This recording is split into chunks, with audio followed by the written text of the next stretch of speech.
Hey kids, it's your dad here.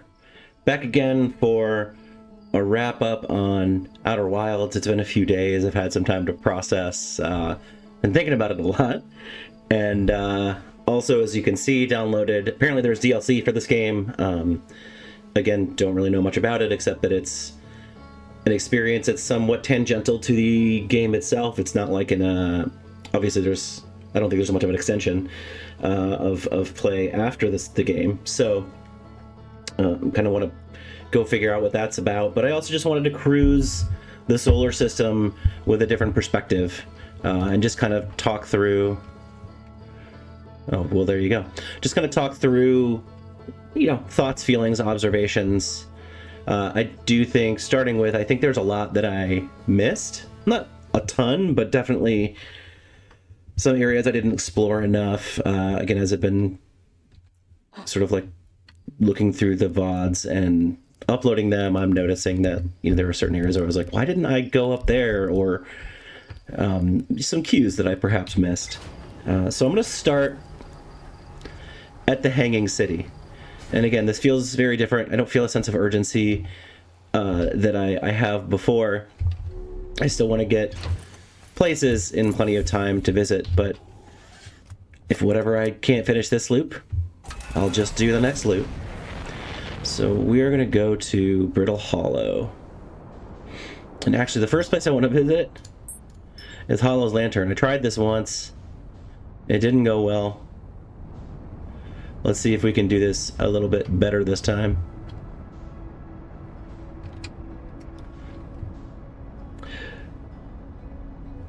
So I think the first reaction I have to the ending of this game is that I did not expect to feel as much as I did going in.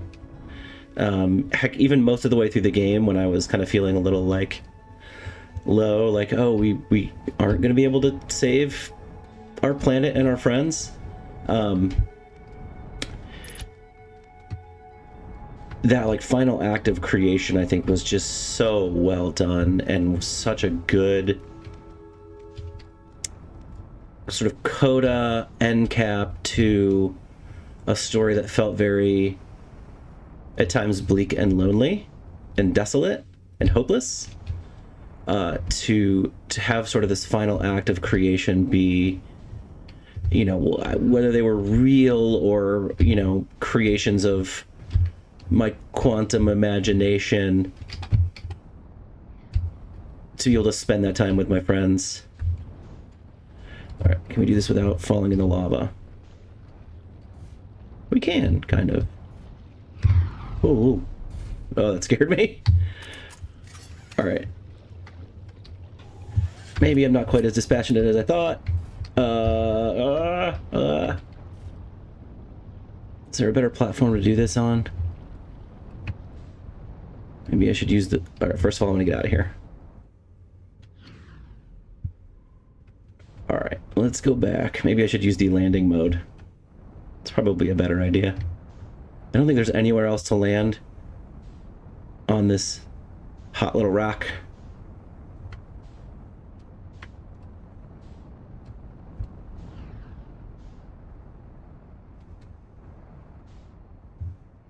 All right. I'm gonna wait for this next one to go off. And then we are going to... All right, get in here. Landing mode. I do think... Get down in there. I do think that's the best. I do think that's the best rock to land on. What are we doing here? Seem to get a little centered on it.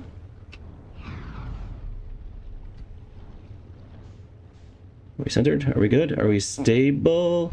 Stable-ish? Nope. Shoot. Okay. Can I get out without falling in lava? I think I can. Alright, we might lose our ship. We definitely lost our ship. But again, that's okay. We'll get it next loop. Ooh. Alright, so this is what I saw last time. Hopefully I can just hop over here. So what are we doing here? Increased solar activity detected. Yeah. Oh, I'm guessing these are related. I had this question in the back of my brain, not quite formulated, but like why Brill Hollow starts as a mostly whole planet at the beginning of the loop, and by the end of the loop it's in shambles.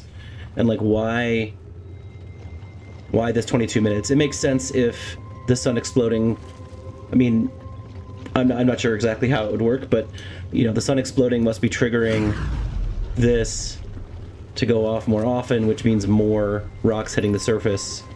Evacuation recommended. Sure. Yep. So the Nomai were here, but why? I mean, they were terrified of this place. Root. Is that a new name? Friends in the Timberhearth mines, the last type of ore you sent us survives the longest in the direct heat. Can you send more of the same for additional testing? We are attempting to improve its durability, and our forge has already burned through everything you sent. Oh, this is a forge. We'll deliver more ore to Hollow's Lantern immediately. You must be fired up about crafting the Ash Twin's protective shell. I like the puns, oh I know. Okay, so they took the ore from Timberhearth and refined it here? Yes, the idea of an encasement that's so supernova-proof, however briefly, has kindled my curiosity. My gratitude. I imagine we'll also have an updated estimate soon of how much ore is needed to seal off the Ash Twin project. Will it be more than we initially thought?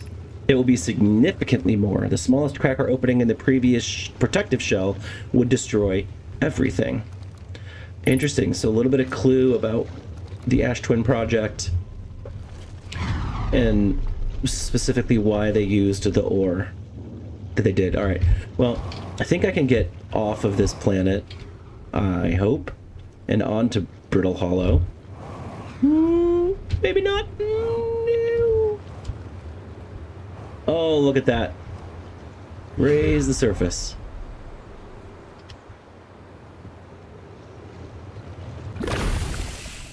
Nope. Didn't quite break the gravity well. Anyway, that was interesting. As I was saying, the act of creation being, again, whether they were like real or imagined, being with family and friends and creating together, it went back to this warmth of this village and just like chilling here, roasting marshmallows. This is like the only place in the entire solar system that we've ever felt safe. Everything else is an exercise in the universe trying to kill us, as we just saw. And it added this note of like hope that I didn't expect to find at the end of this game. A little bit of sadness for the end of the journey, a little bit of sadness for the end of our solar system, if you will. But an unexpected note of like the hope of recreation and what comes next after that journey. Boom. Just skipping stones off the surface of the planet. And yeah, I don't know. I mean, it reminded me of things that have happened in my own life where, mourning is, it's M-O-U-R, like sadness is an appropriate reaction, but is not necessarily the end.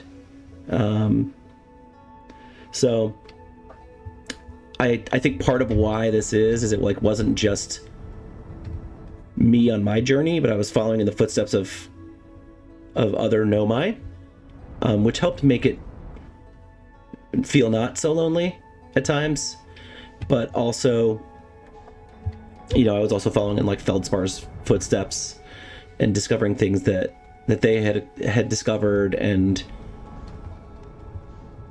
kind of grew fond of the solar system as chaotic and menacing as it can sometimes be. Let's see. All right. I wanted to go check out the Hanging City.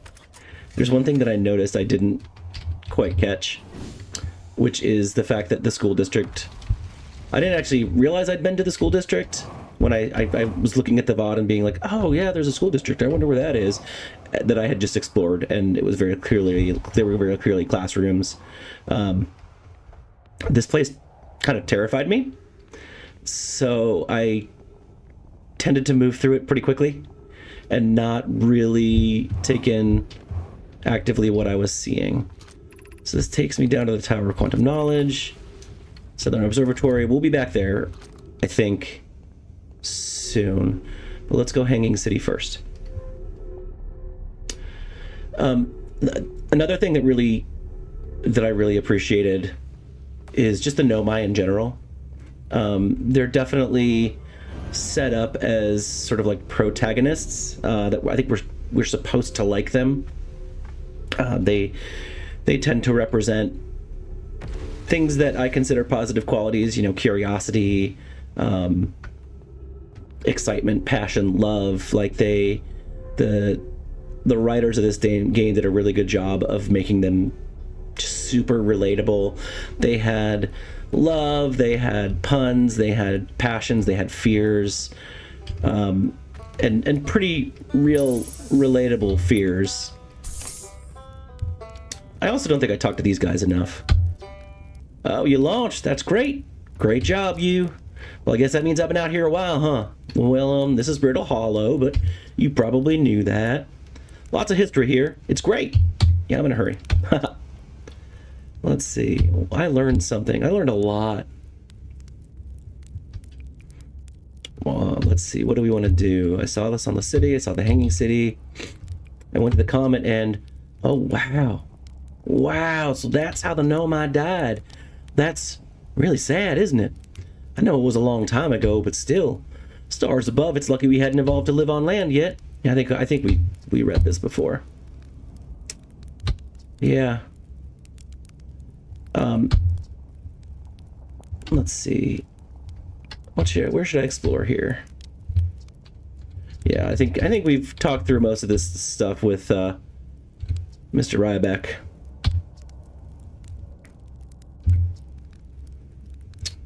And I relate to this guy a lot, I think, in terms of the Hearthians, just in that he's out here, he's experiencing this terror with us. He's not fearless. But he's like so interested in learning that he's out here anyway, facing his fears, and for the most part facing his fears. I mean, he got here, and I didn't get here unscathed. Dude, let's go up. So I think one of the most... So I love that they put the Nomai... They like described relationships, like siblings, lovers, good friends, and had them sort of like talking to each other and seeing what felt like were sometimes private conversations. Here we go. Even though those conversations were kind of tracked in public areas,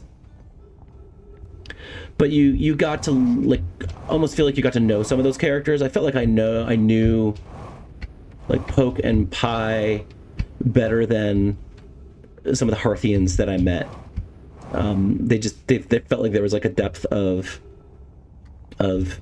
character and relationship, and when Pi couldn't blow up the sun, once I realized that this was not them actually trying to destroy our solar system, but like part of a greater plan, felt that disappointment. Okay, this is the school district.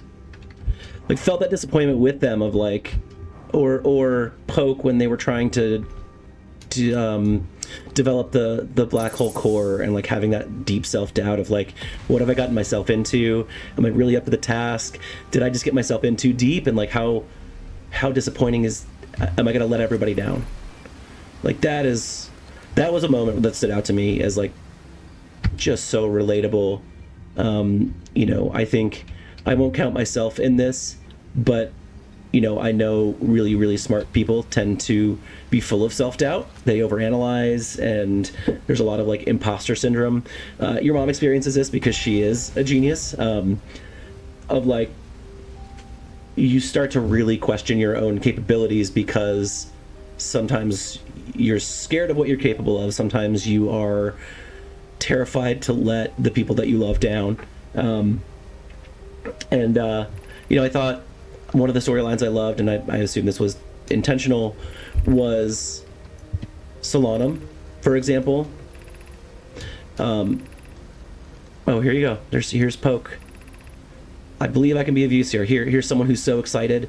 Like, I learned this thing from this really great person, and I'm excited to show what I can do, and I'm excited to continue their work. And, like, I believe, like, I can help with this problem. And then you get to the Black Hole Forge. I think it's up there where, or maybe it's in here somewhere, where Poke is like, I don't know if I can do it.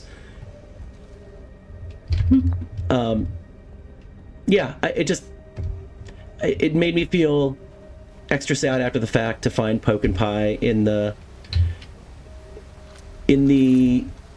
comet, dying, kind of doing what they love, and I do wonder if, like, them being there triggered the event that killed everybody. Like, did their curiosity take them too far? If they hadn't gone and poked around, would the Nomai still be here today? Like, you can't know that, but just how tragic that ending was, that the Nomai sent two of their absolute most brilliant minds to go figure out what this was, and they figured it out, but just way too late. Again, don't know what they could have done to escape that if it was inevitable, but those are details that I think I didn't pick up on as much as I needed to. Also, Solanum.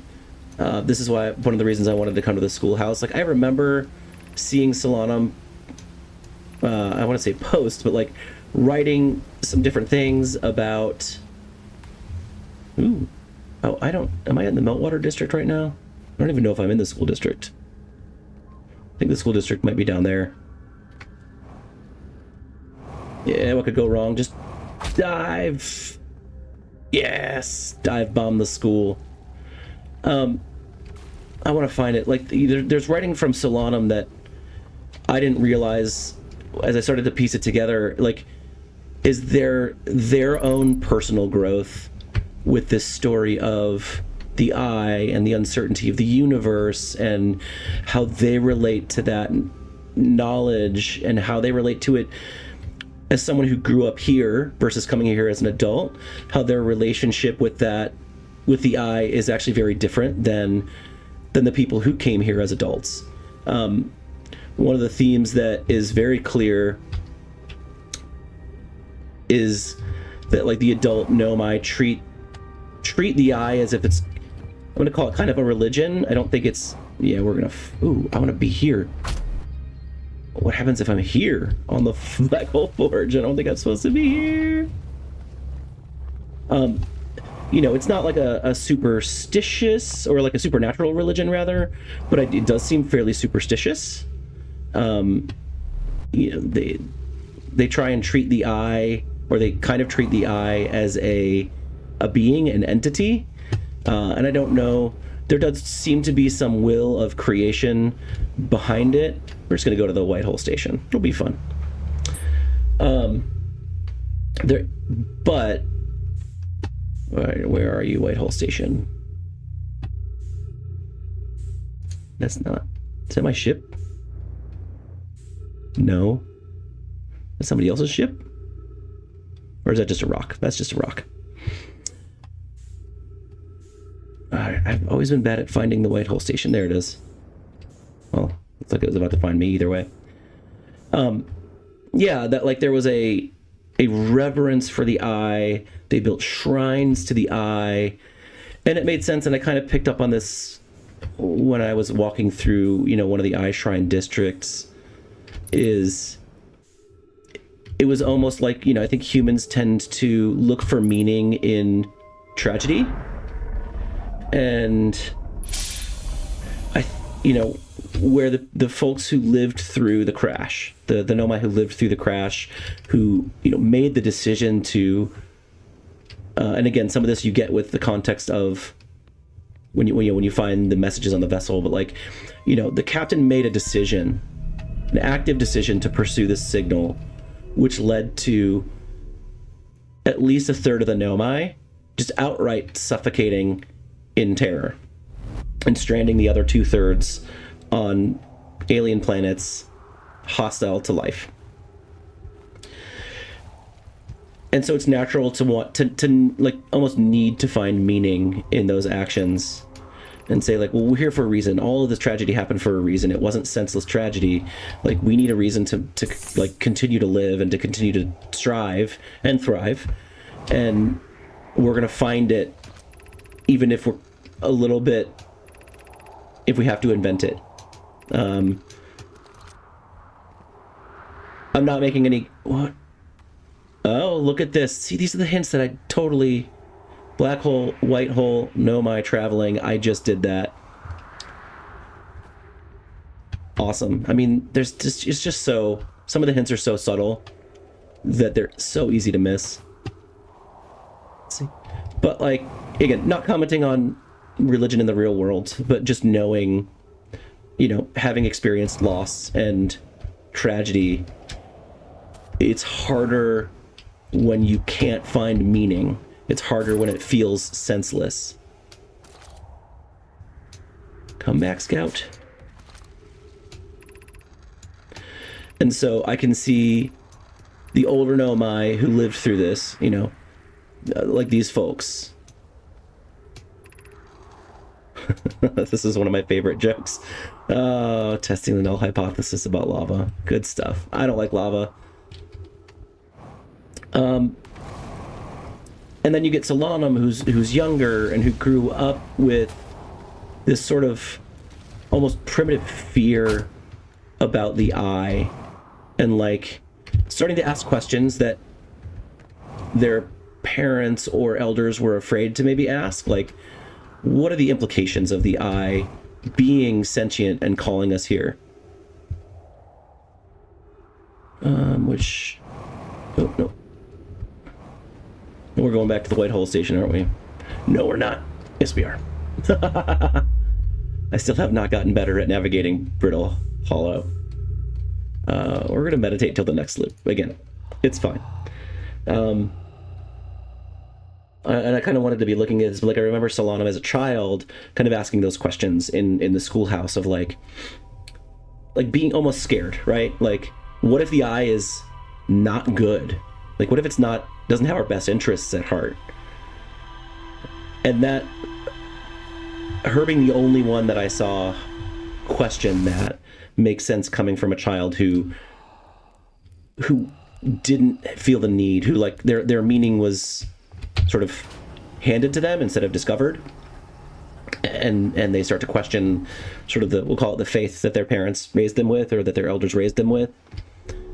And, all right, let's suit up. And coming to eventually what I think was, it may have been a little, again, in retrospect, a little too far, but that like, hey, the universe is, and we are, is the quote that sticks in my brain. That like, there's no reason that we got called out here. We just did. And most of the game made me feel like that was the right conclusion until the end, when it felt like there maybe been a little bit of, the universe pulling some strings. I don't know that the eye is a sentient being. It felt more like a representation of like the universe's sort of self-preservation, calling out to creators, calling out to a species that definitely was creative, but perhaps like I think the time wasn't right for the type of creation that they needed, and maybe the Nomai weren't quite the right species. I've been thinking about like why are the Hearthians a better herald for the recreation of the universe than the Nomai? And there might be no reason, right? It may be, hey, we were the best available at the time, we're the closest to the eye at the time. But one of the playthroughs I've been watching since I finished kind of made this analogy. This was Oliver from About Oliver, which is like, what if, and I don't know where he's gone with this because I'm still in the middle of his playthrough, but what if we are sort of the immune response of the universe to the universe starting to die, which I thought was super interesting. But like, however you want to frame it, what's happening there? Oh, the trees are quantum. However you want to frame it, the Nomai, like the eye called to the Nomai and then stopped. And I do think that there was some semblance of will behind the eye, because it did, that started this whole quest to find the eye and eventually create. And I think part of why the Hearthians may have been a better choice is that the Nomai were very passionate. And I think what I get from the Hearthians that I've met is that they're actually somewhat dispassionate. Like, they're very curious, they're reckless, as was the captain of the Nomai ship, like curiosity mixed with recklessness, but they're not as attached to things or people. There's not a lot of like, and maybe I just missed this subtext, there's not a lot of romantic subtext between any of the Hearthians. I think there was even comment about like, well, it's a good thing those two aren't together. I don't know how the Hearthians reproduce. Don't really want to get into that. But let's see, where are we going here? The crossroads. Sure, what could possibly go wrong?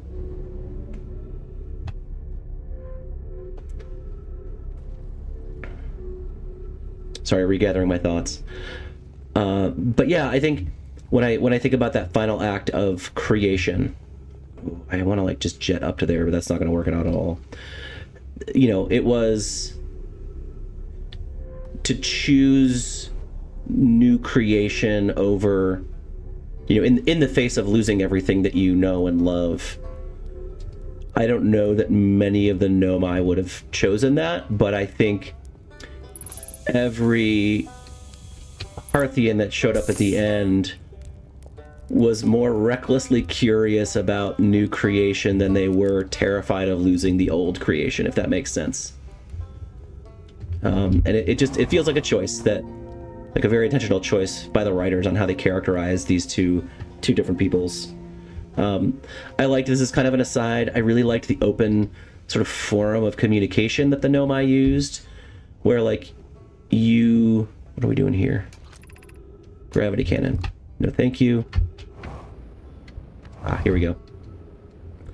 That like a lot of these conversations that, in our culture would happen in private.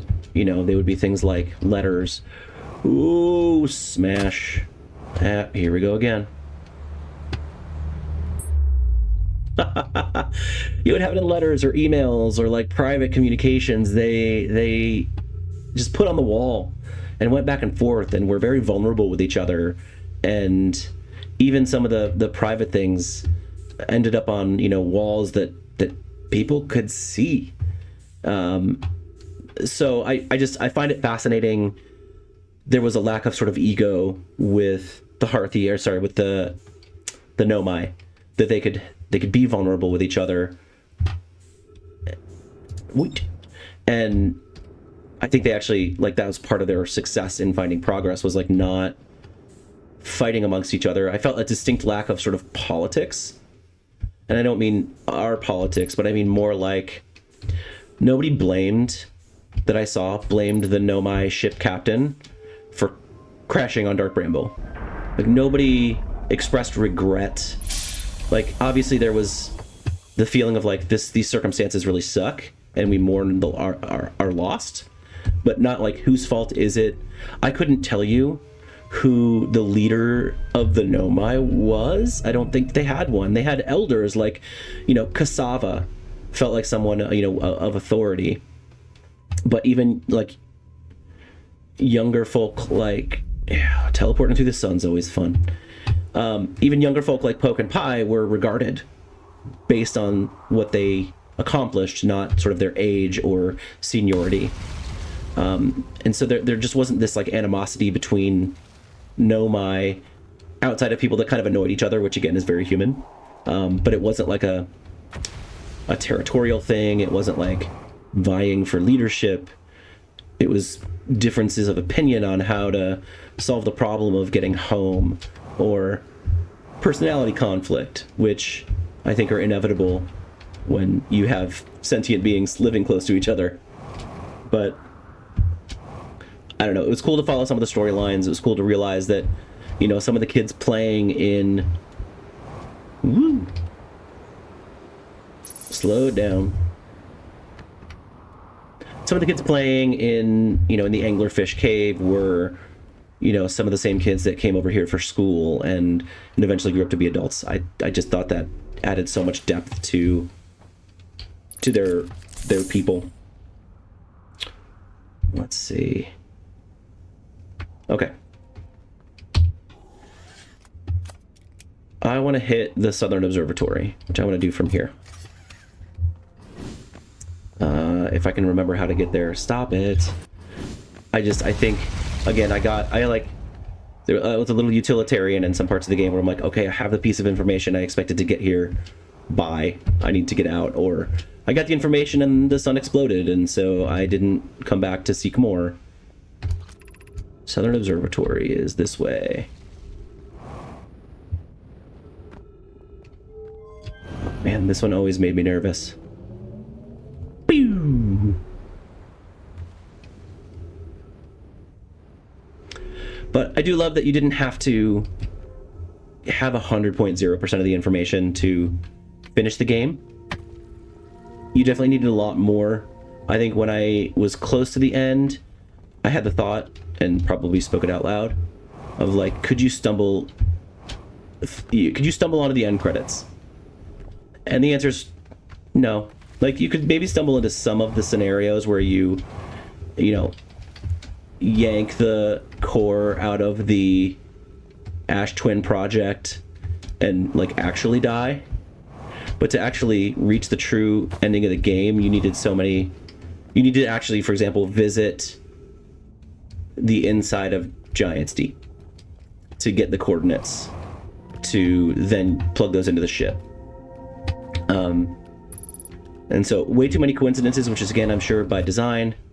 Gotta remember how frustrated I was before I realized I could just jump over here.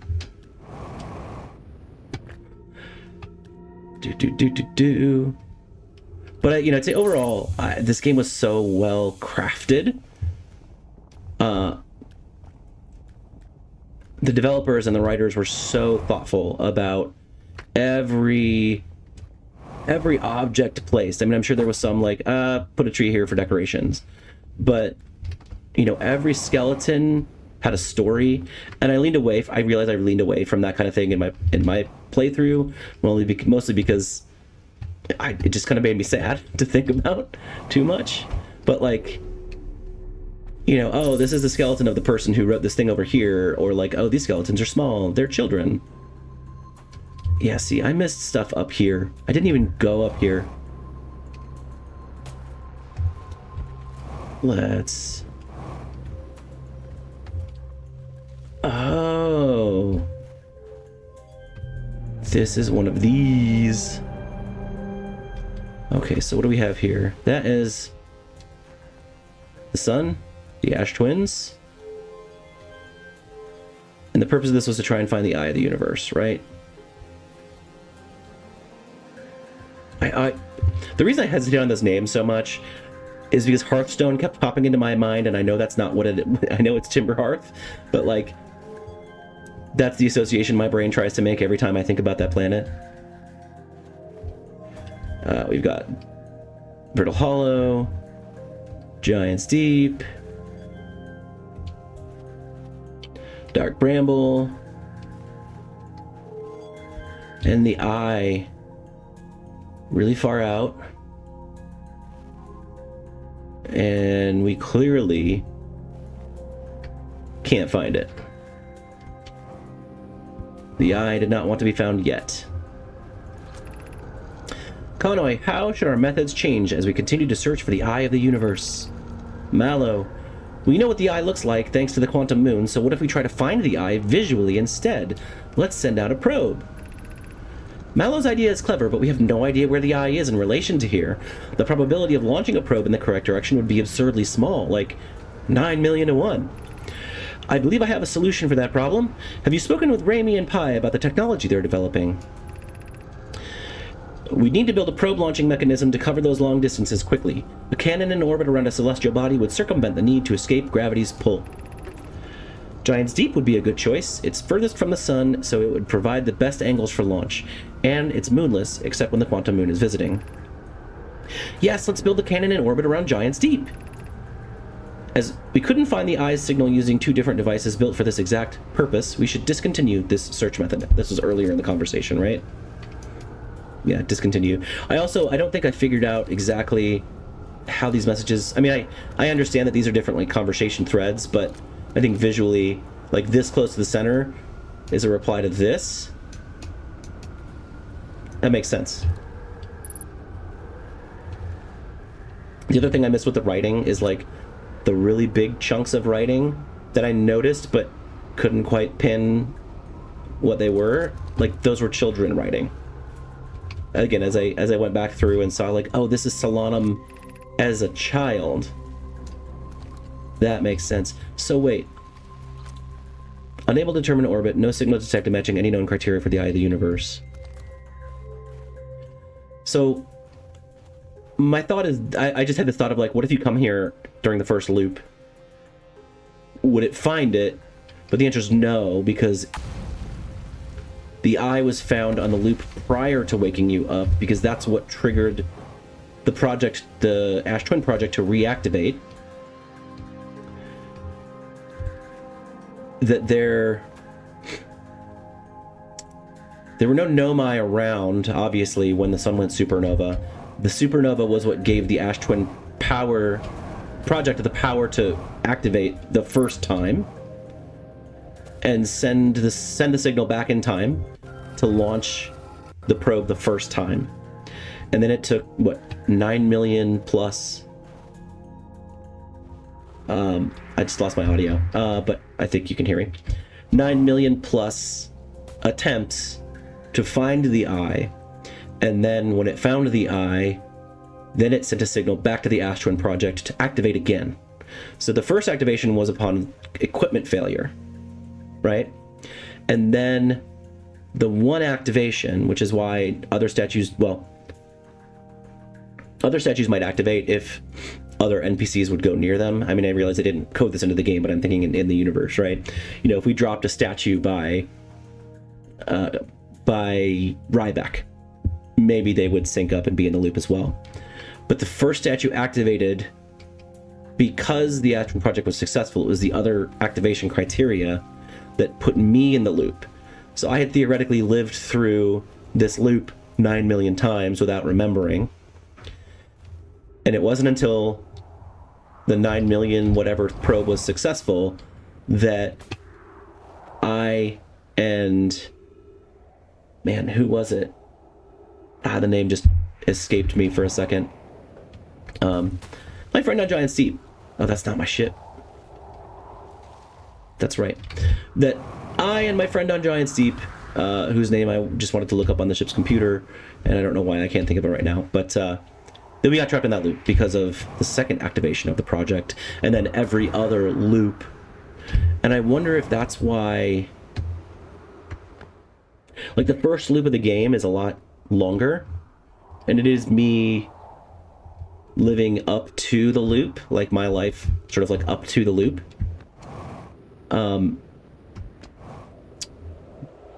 But I always start back at the start of the game, like down by where I go on the ship, and I'm wondering if there is, I don't know if this is coded, if the loop starts with the activation of the statue, or if that is more of a trigger to start the loop when I get down near the ship to take off. But that first loop may have been triggered slightly earlier in this 22-minute cycle and gone back a little bit more. Ooh, that was scary. Gone back a little bit earlier then every other loop, and then that loop went until the sun exploded and we got the original conditions for the project activating of the sun going supernova and the equipment failing. Anyway, those are my thoughts there. I'm gonna try and figure out what happened to the audio here. I will be right back. All right, and we're back. Don't know what that was, but I can hear again, so that's good. All right. I mean, I think that is all the waxing philosophical I need to do. Again, all in all, what a great game.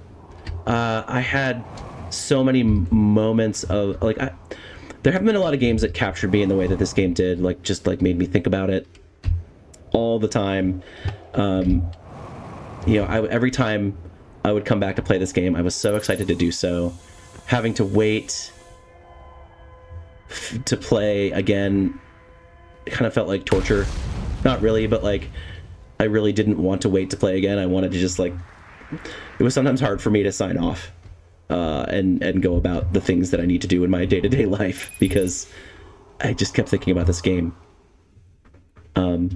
The again, I want to say vibe, but just the atmosphere of this game between the sound design and the music and the songs that play when you're discovering something important just had this, like, melancholy, I don't know, like a melancholy excitement of, oh, I'm discovering something new, but, like, I know this is going to be kind of sad because all these people are dead.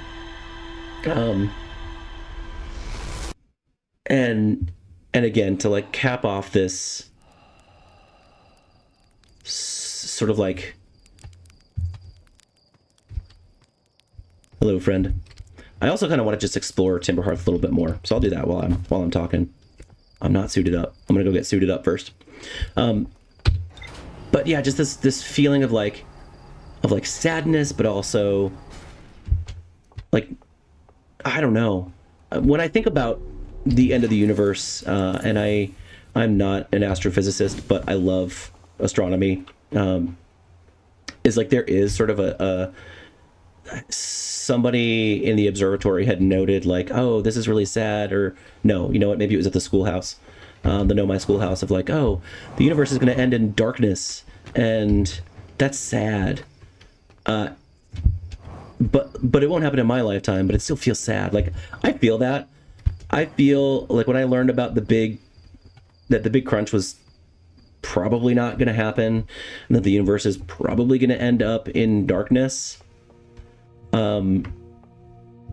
like, that feels really sad, but also kind of exciting. The fact that we live in essentially the explosion of the Big Bang, like the immediate aftermath of the Big Bang, and in the timeline of the universe, which stretches out for forever, sure, but, like, you know, black holes will still be dying trillions and quintillions and more years from now, well after all the stars have burned out, that we are kind of like, we're living in maybe the only exciting time period of the universe. These, like, tens of billions of years where stars are burning and you know, new stars are being created, and the potential for life to start exists. A, that's kind of exciting, and B, to take that existential dread that comes along with the darkness of the end of the universe and turn it into a new act of creation felt very, very hopeful. Oh, here we go, new exhibit. I know you. I've seen you. The radio tower here on Timber Hearth was built to receive transmissions from our deep space satellite, and to this day it still houses the first ever photos taken of the entire solar system. These photos were made possible by the deep space satellite's unusual vertical orbit that carries it high above and below the plane of the solar system. Thanks to a recent upgrade, the deep space satellite is now responsible for generating the real-time solar system map used by our newest astronauts. Probably didn't use that enough.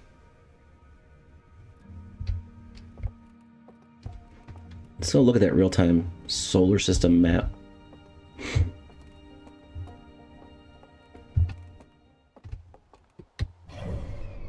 Here we go. This is our solar system.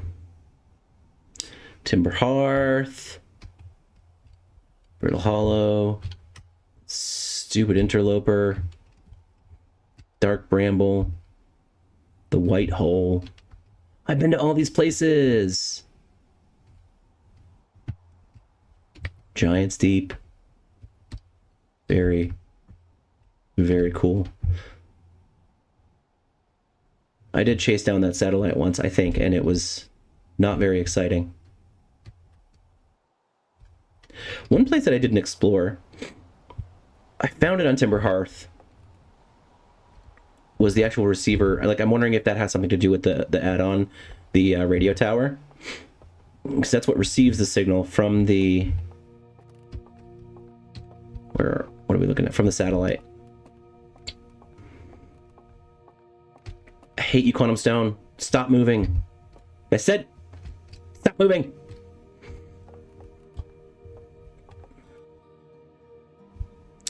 Yeah, look at this. We got the satellite.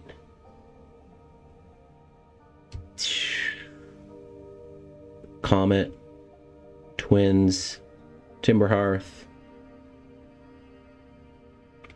Brittle Hollow. Giant's Deep. Dark Bramble. Very cool. Let's go check out that radio tower. Hey, buddy, what are we doing? Yeah, I do wish I'd seen it happen. Nah, I'm good.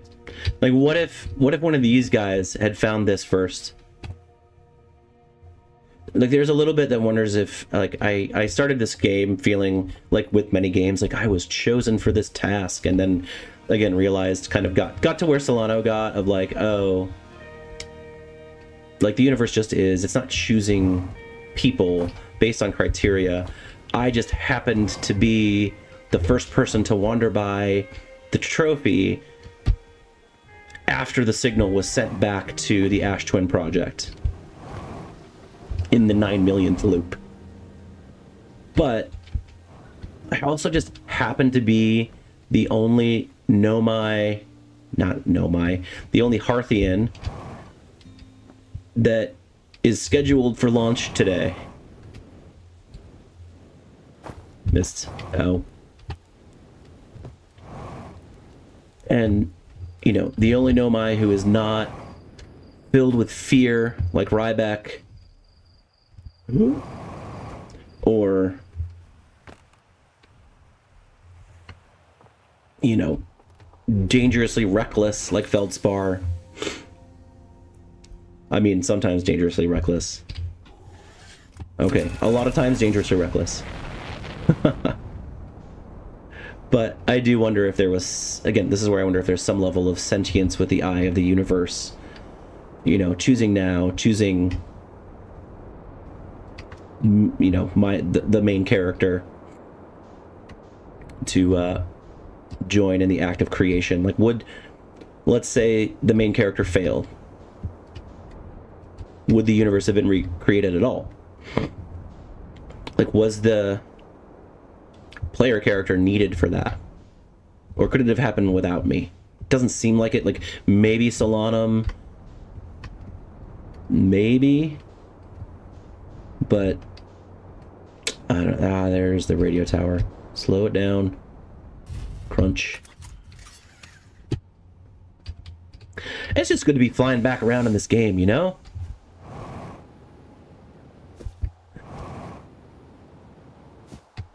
Was this here the whole time? I swear this building was closed. Maybe it opened up for... Satellite angle 350.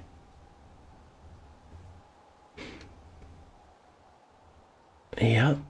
Very cool. Satellite angle 40. Satellite angle 137. Is that Feldspar?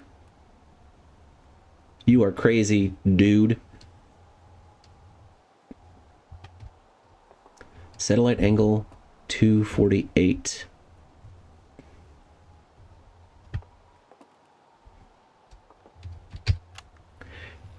And we're recording. Welcome! It's been 2 days since the launch of the Deep Space satellite, and I'm about to view the first batch of photos. Let the record show that on this historic day, Outerwilds Ventures has... Ah, they're printing, here they come! Stars above, will you look at that?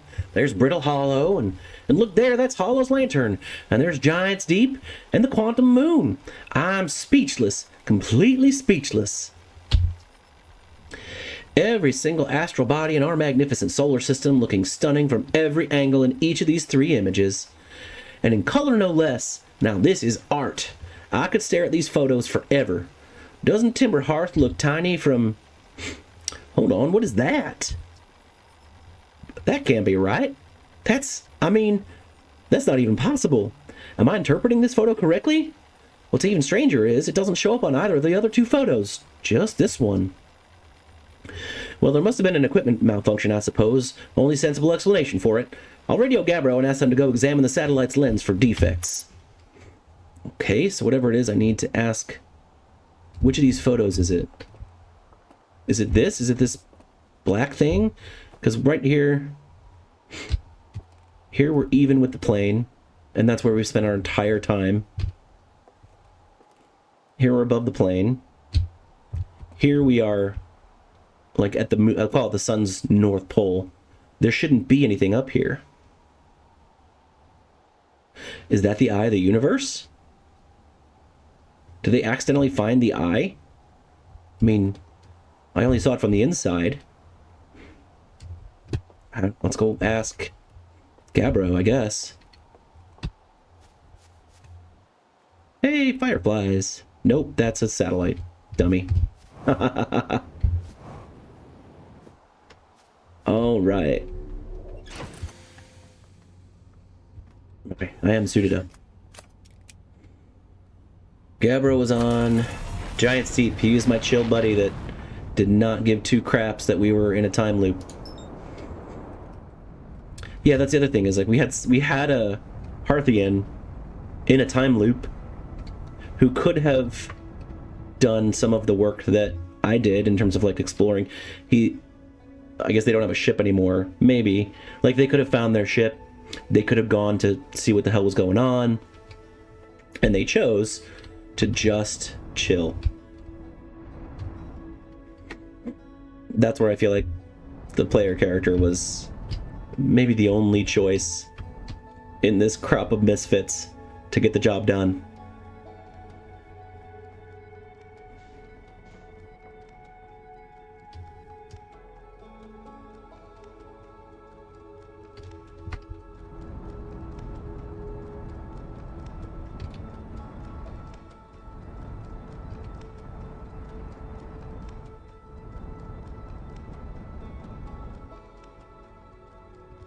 Oh, let's not crash into the probe cannon.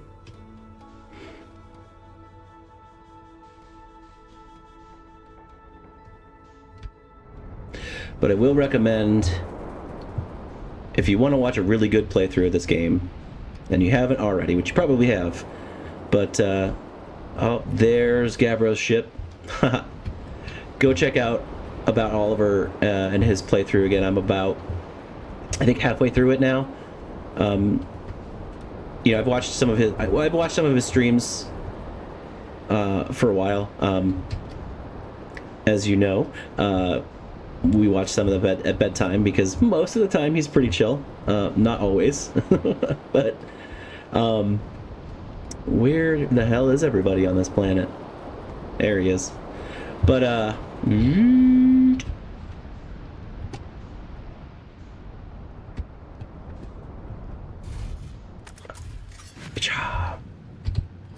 But yeah, his playthrough of this, he's an astrophysicist. He is... I'd say he's not like one of these people that scream on YouTube and you know, get ridiculous. He does occasionally get really scared, which I find highly entertaining. But, you know, the way that he approached, the way he learned some of the mechanics that I had to be handheld through, and sometimes the frustrating way that he misses stuff. I don't know, it's a delight. So definitely go watch about Oliver's playthrough of this and many other games. Hey-o time, buddy. It's a good thing I never got bored of rain, huh? Let's see, what did I find? Found a photo of you inside the old radio tower. Nice. Did I look busy in it? I hope I looked busy. Must have been from the time Hornfels sent me out to check on the deep space satellite. They thought old Spacey might be malfunctioning, but I couldn't find a single thing wrong with it. Which is probably how it got a shot of my beautiful bee-helmeted face, come to think of it. I always thought it was kind of sweet that the best way to find old Spacey is to use a map that's generated by the satellite itself, isn't it? Like it's inviting us to visit. Good old deep space satellite, always making sure we know where we're going. I feel seen in this moment. I have a map. Yeah, the one that's standard with all of our spacesuits. The one you have with you at all times that opens up at the press of a button. That map. You didn't get conked on the head by a rock or a meteorite or something on your way here, did you? No shame in that. Happens to me all the time. In case you were hit especially hard, don't forget that you can jump in your ship and use your solar system map to lock onto any astral body. It's the easiest way to visit old Spacey too. What?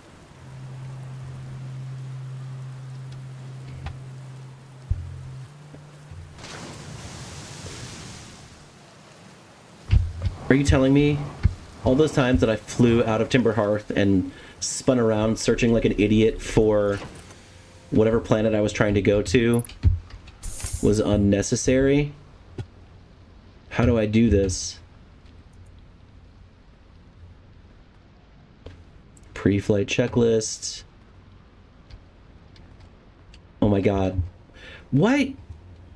This is one of my lessons that I've learned in this game. Before I go really deep in a game, I need to just explore the UI. I remember I just saw this view at the observatory, and it's the same. Where's the satellite? Oh, there's the satellite's orbit. Go way out. Okay. Zoom in. Oop. What are we doing? Lock on. Now wait. Are you saying if I close the map and get in my seats, it's marked? Cool. Yep. Yeah, I knew that. I just, I felt it would be too easy. Kind of like cheating to use this, during my playthrough. Yep, that's it. Now, I found this before I installed the add-on, which I just did before this set of sessions. So is there something to find out here now?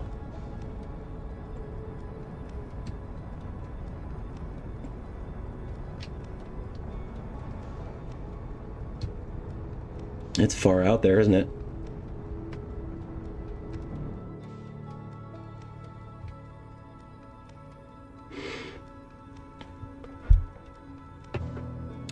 Now, it seems like it was only visible... Oh god, I'm gonna pass it so much. Oh boy. You know what? Autopilot. Let's just head back to it. I'm still moving away from it. Well done. Only passed it by 50% of the original distance.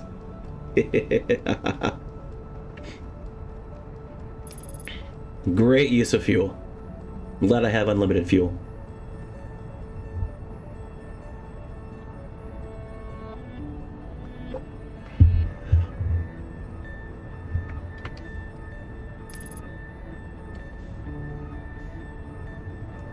So is there something to see now that the add-on is installed?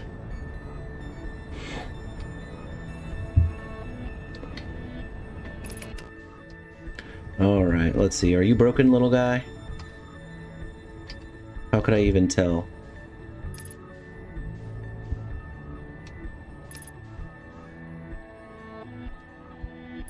Alright, we are velocity matched perfectly. And hopefully in deep space, there won't be any gravitational issues. No, not Giants Deep. What have we here? This was not here before. Gabbro here, checking in on the Deep Space Satellite per ground control's request to check out a possible equipment problem. See, Hornfells, I do too work. You know, I wouldn't mind being a satellite. It's peaceful out here among the distant stars and the soft, velvety darkness. But it's awfully nice for naps, too.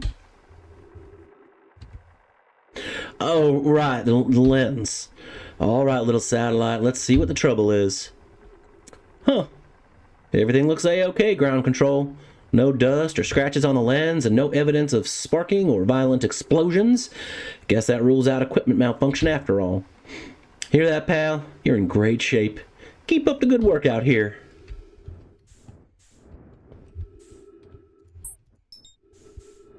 Can I say hi? Hello? Selfie. Oh.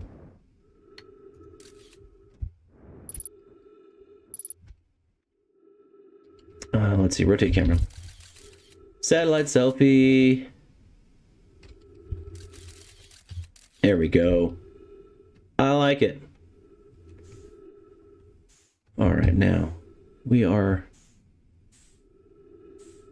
above the orbital plane. Are we headed back to the orbital plane?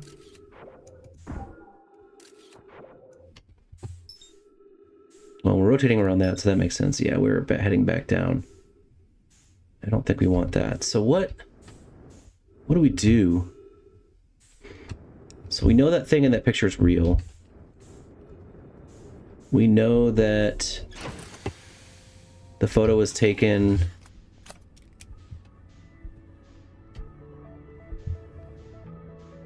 above the ecliptic plane.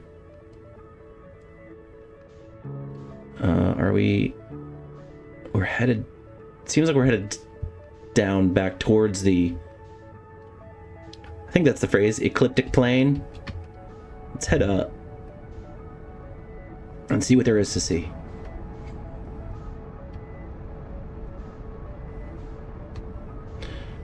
Now, it's not anything I've ever seen, well, it's not anything that they could see from the other pictures, which means it's dark. And so the only way to see it, is it just another black hole? Or is it the eye?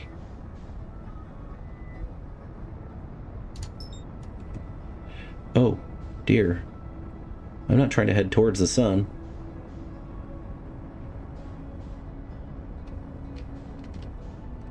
How do I know I'm on the right plane? I don't know what distance out it would be. I mean,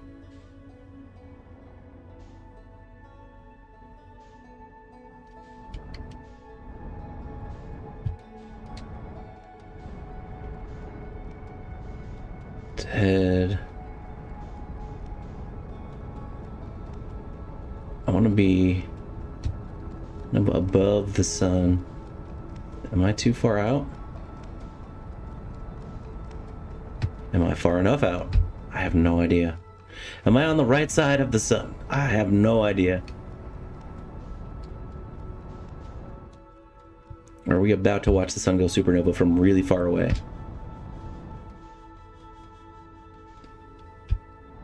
What if I just fly away from the sun? What if I bail on the supernova altogether? I mean, see you later, cycle. Oh, something just happened. Sun just got really low res.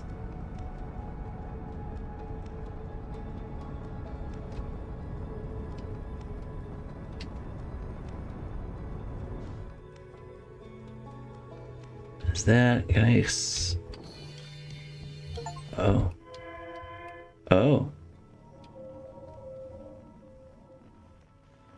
Deep space satellite. I am really far out. Far out, man. Huh? Wait, what did it just log onto?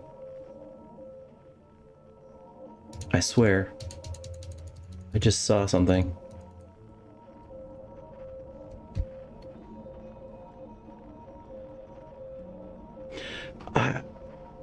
No. Sorry, son.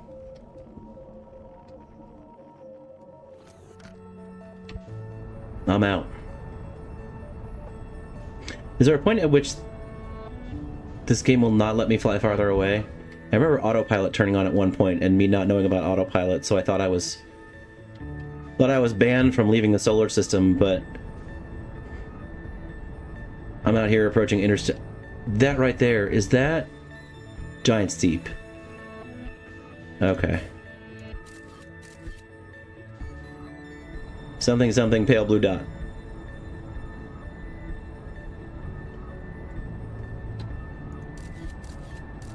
Can't even see myself anymore through the scout.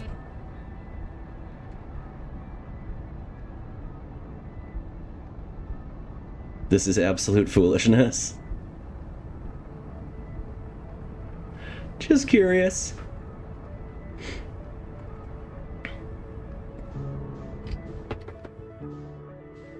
Is there anything out here? I mean, I assume this is all just kind of background. Oh. I hear the music.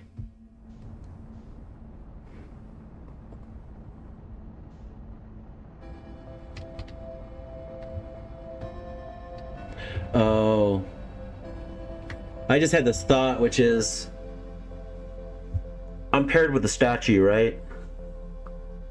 And the thing that triggers the reset isn't always me dying. It's actually never me dying. It's when... Yeah, scout error, no doubt. It's not when the radiation wave hits me, it's when the project fails. My memories will get sucked back anyway. Well, it was worth a shot. I'm still going out as far and as fast as I can. This is the farthest any Hearthian has ever traveled from Hearthia.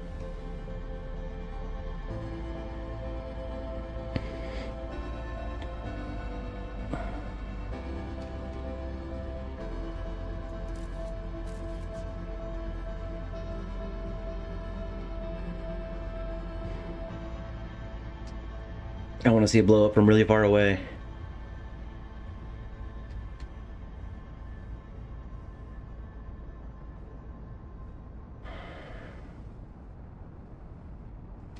Oh, there it goes. Shrinks to a tiny point. Kaboom! I've lost tracking on the sun. There are the fragments of the outer atmosphere of the sun, I guess. Now. Wow. Is it gonna wait till it reaches me? No. Does it keep running away? Yeah, okay. So it is the destruction of the Ash Twin Project, not my own death. They're usually one and the same, but clearly that was like a different ending screen. I assume it was the statue being destroyed and not me being destroyed, because I would usually die first. I don't know. That, again, that is what a nuanced detail to include in this game. But I had to figure out how the heck to find this object. And we'll do that next time. Thanks for watching, kids. It's been a blast. Love you guys.